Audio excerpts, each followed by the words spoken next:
रामू एक गरीब किसान था। उसका घर बहुत छोटा और कच्चा था। वह हर दिन खेतों में मेहनत करता, लेकिन उसकी कमाई बहुत कम थी।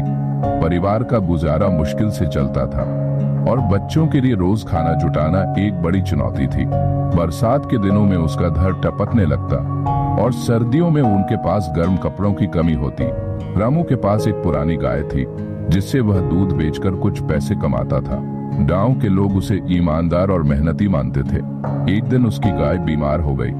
रामू के पास इलाज के लिए पैसे नहीं थे, इसलिए उसने मजबूरी में साहूकार से कर्ज लिया। साहूकार ने उस पर बहुत ऊंचा ब्याज लगाया। गाय तो ठीक हो गई, लेकिन कर्ज बढ़ता गया।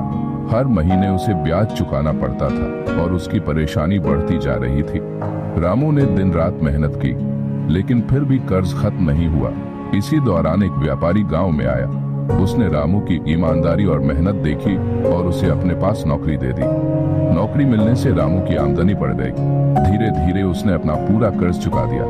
अब उसका परिवार सुखी था। मेहनत और ईमानदारी का फल उसे मिल चुका था। रामू एक गरीब किसान से सफल इंसान बनने की प्रेरणादायक कहानी। रामू अब कर्ज से मुक्त हो चुका था, लेकिन उसने ठान लिया था कि वह सिर्फ खुद के लिए ही नहीं, बल्कि अपने परिवार और गांव के लोगों के लिए भी कुछ करेगा।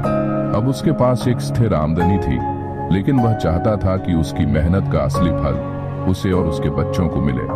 गांव में बदलाव की शुरुआत। रामू ने अपनी पहली प्राथमिकता अपने घर को ठीक करने में लगाई।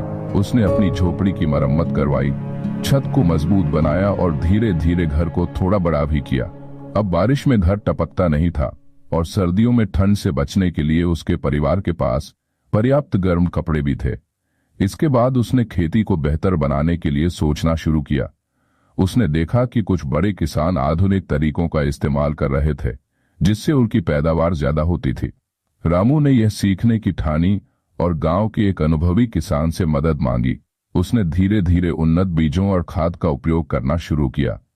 बच्चों की पढ़ाई और शिक्षा का महत्व। रामू को एहसास हुआ कि अगर उसके माता पिता उसे पढ़ने का मौका देते तो शायद उसे इतनी कठिनाइयों का सामना न करना पड़ता।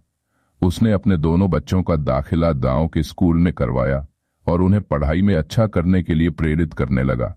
हर शाम जब बच्चे स्कूल से लौटते तो रामू उनसे उनके पढ़ाई के बारे में पूछता। वह खुद पढ़ा लिखा नहीं था, लेकिन उसने ठान लिया था कि उसके बच्चे अच्छी शिक्षा पाएंगे। उसने अपनी पत्नी को भी प्रेरित किया कि वह बच्चों की पढ़ाई में सहयोग करे।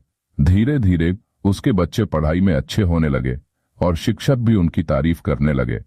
एक नई शुरुआत, अपना खुद का व्यवसाय। रामू ने अब खेती के साथ साथ गाय पालन और दूध बेचने का काम